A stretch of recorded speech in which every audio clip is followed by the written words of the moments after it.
yang mempunyai ketinggian emosi, kecerahan emosi, dia empati. Dia akan, orang kata,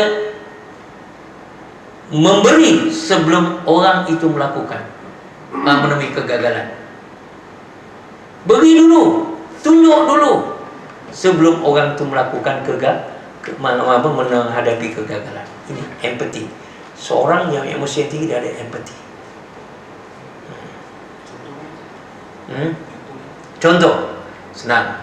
Kalau jumpa orang, kan, sebab itu Nabi kata, kalau jumpa orang, yang pertama kalau orang Islam, salam. Apa perasaan saudara kalau orang bagi salam dulu? Itu empati lah, kan? Jawab, Assalamualaikum. Sebab itu Sayyidina Ali pras dengan Rasulullah. Rasulullah sentiasa memberi salam dulu sebelum Sayyidina Ali beri salam. Baru Rasulullah dah Assalamualaikum.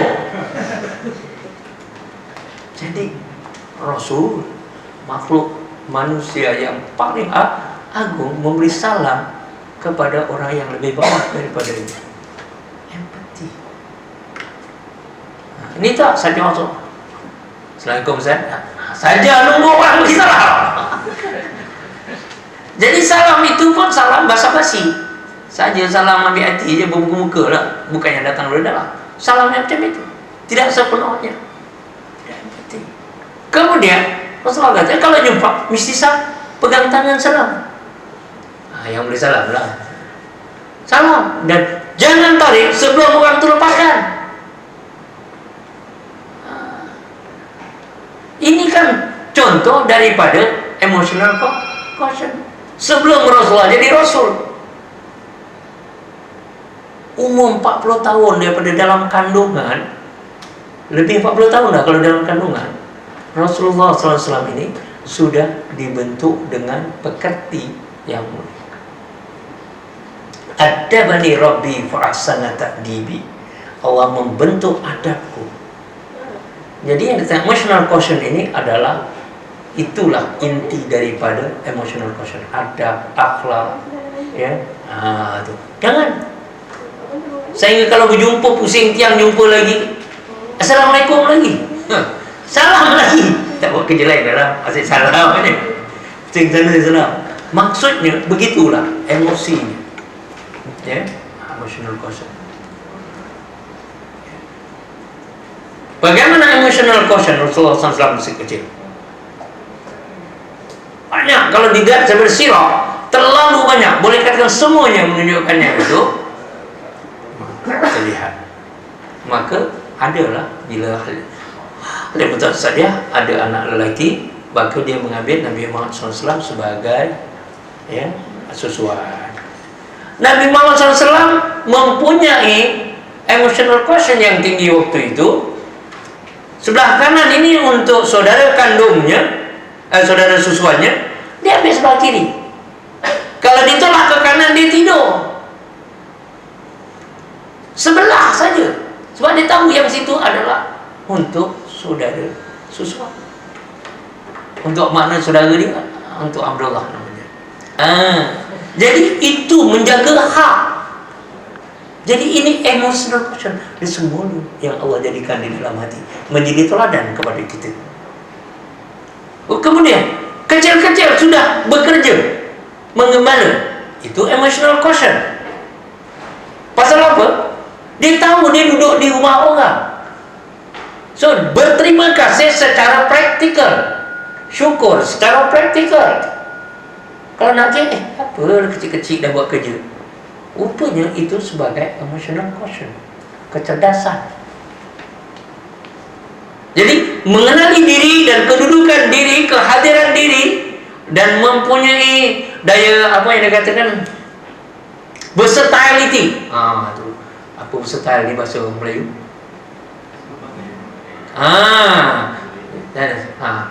Kepelbagian tu tak tepat lah.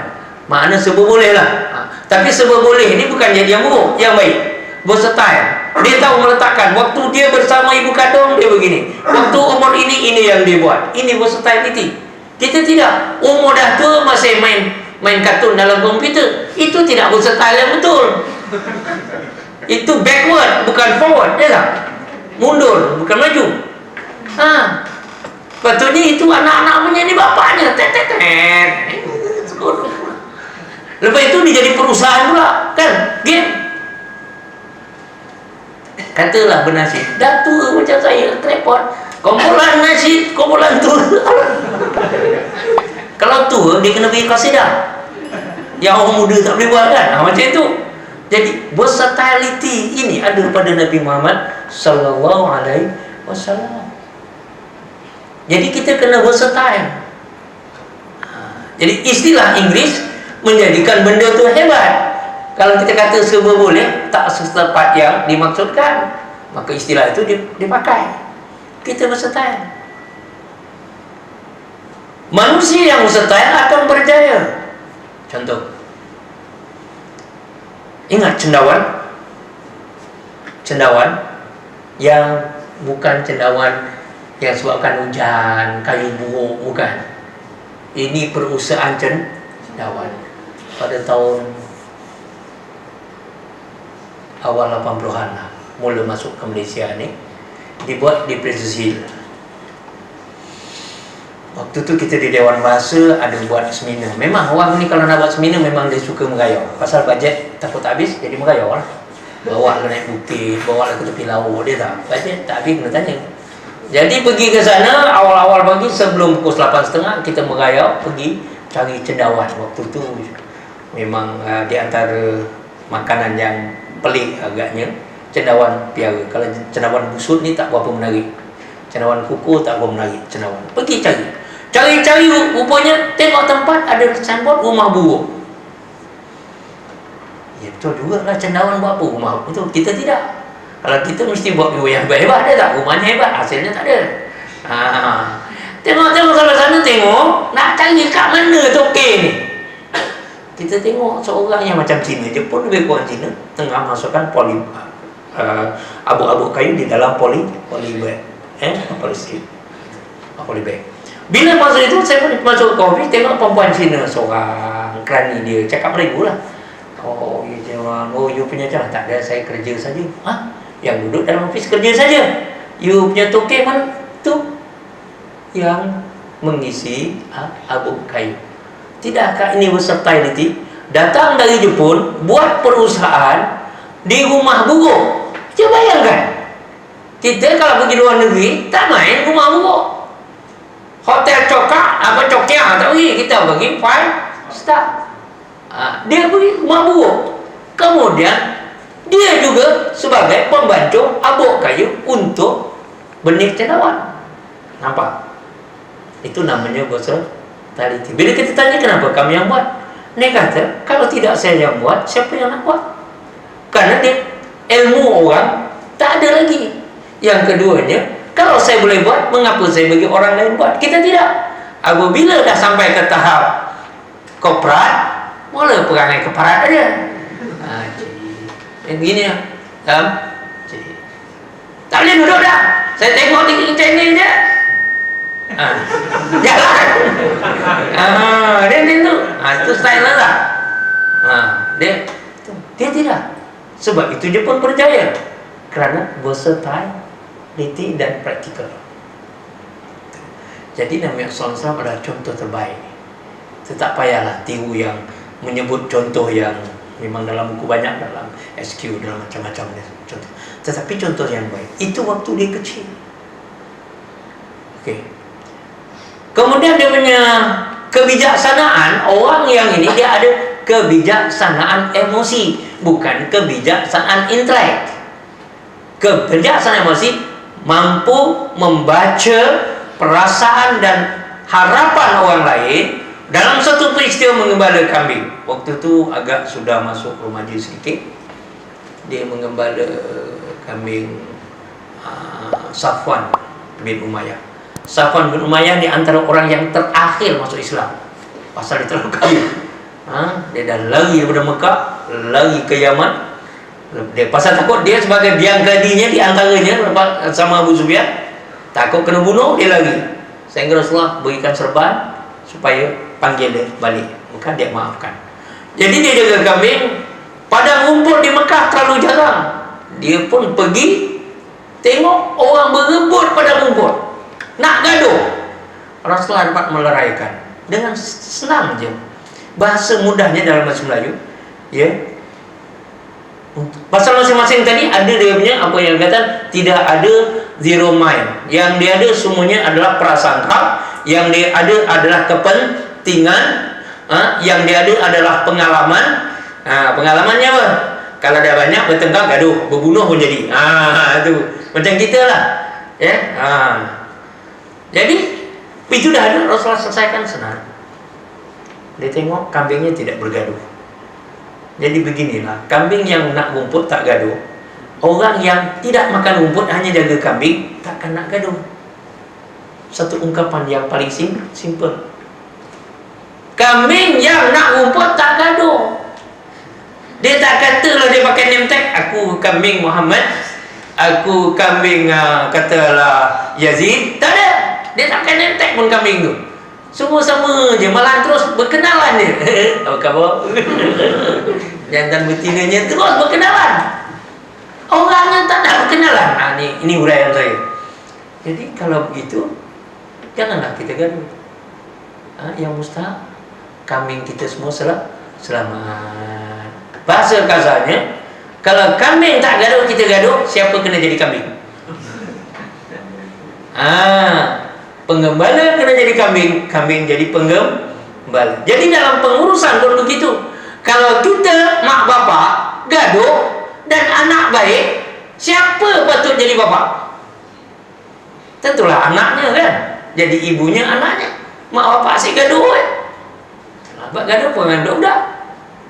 Kalau dalam pentadbiran, yang di bawah kerja bagus, mesra, yang di atas itu maknanya kena turun lah, tukar. Zul, kau nak jadi bos? Siapa? Bos menang. Apanya lah. Jadi ini maknanya kita tidak ada kekuasaan, kecerdasan emosi. Sebab emosi berarti tahu akan nilai dan harga diri. Itu orang yang ada kecerdasan emosi. Sebelum dia bilang, artinya dia tidak bersandar kepada semata-mata peraturan, undang-undang. Tak, dia bersandar kepada suara hati. Ini ya. Ini yang dikatakan kecerdasan emosi. Tapi kecerdasan emosi boleh mempesona orang, saya kata tadi, bukan? Kalau emosinya bagus, dia boleh mempesona orang. Sebab itu orang buat marketing, dia mesti punya kecerdasan emosi yang tinggi. Seorang pengurus mesti punya kecerdasan emosi yang tinggi. Kalau duduk yang agak goyang kaki macam ni, tidak tegak, itu maknanya apa? Saya letih. Kita tak boleh jumpa waktu tu. Tak ada. Kalau jumpa dia akan pusing kursi. Dah, aku nak buang air lah. Cepat cakap lah apa nak. Dalam hati, depan dia ngangguk, tapi sebenarnya kan? Jadi kita kena tahu bagaimana nak berhadapan dengan orang pada waktu-waktu tertentu. Sebab itu pengurusan masa cukup penting. Tahu masa yang sesuai untuk kita menyatakan kehendak kita, harapan kita, baik dalam keluarga, baik dengan anak beranak, baik suami isteri, baik dengan staf. Sebab itu selalunya mesyuarat elok dibuat sebelah pagi. Orang belum letih. Kalau mesyuarat buat setengah hari, itu nak pergi minum dengan makannya, boleh. Kalau mesyuarat sebelah petang, itu bukan mesyuarat, bagi arahan saja. Kalau mesyuarat sebelah petang, selalu akan menyebabkan orang dah letih. Jadi masing-masing, okay. Tangan dah mula tengok jam. Dah apa? Jangan buat mesyuarat, buat buat arahan. Jadi nak pergi arahan petang, nak mesyuarat pagi, nak ajak makan tengah hari. Itu cara dia. Jadi time tu kena ada. Rumah lain. Rumah nak mesyuarat bila nak tidur. Apa mesyuarat? Rupa mesyuarat dengan baring tu lebih berkesan daripada mesyuarat dengan duduk tengah-tengah televisyen ajak mesyuarat. Tak jadi. Itu dekat di mata, jauh di hati. itu namanya dekat di mata, jauh di hati. Dia tengah sampai ke Jerman tengok bola, pukul 3 pagi nak ajak mesyuarat, mana boleh? Tak boleh. Tengah tengok drama, tak boleh. Dia ada waktu-waktu dia, ya, yang sesuai. Nak makan, jangan sekali mesyuarat. Kalau makan mesyuarat, jadi tak makan. Ya, mesyuarat dalam arti untuk berbincang bagi satu-satu tujuan. Itu. Ya. Jadi ini kekuatan emosi perlu dibina, tapi jangan gunakan yang salah. Bagaimana nak menjadikan tak salah? Pergi kepada yang disebut sebagai spiritual quotient, kecerdasan rohani, jiwa. Jangan sampai berlaku skizofrenia. Apa skizofrenia? Sakit jiwa yang berkecamuk di dalam